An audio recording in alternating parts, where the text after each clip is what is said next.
வா போலாம். உப்புமா சாப்பிட்டுருக்கீங்க, கிச்சன் சாப்பிட்டுருக்கீங்க, ஆனால் பிரியாணி போல வருமா? இன்னைக்கு நம்ம எங்க வந்திருக்கோம்னா இந்த திருச்சியில் இருக்கிற துலக்கப்பட்டி இருக்கு அந்த இடத்துக்கு வந்திருக்கோம். அந்த இடத்துக்கு நம்ம திருவிழால வந்திருக்கோம். வாங்க திருவிழாவில்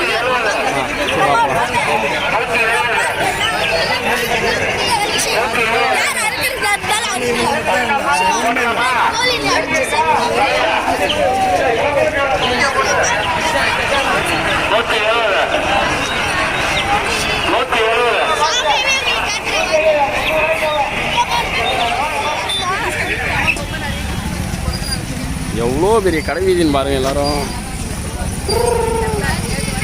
திரும்ப கடை கடை கடை.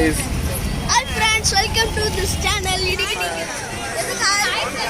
எதுக்கு ஆயா ஹாய் சொல்கிறோம். ஹாய் கைத்து. Hi.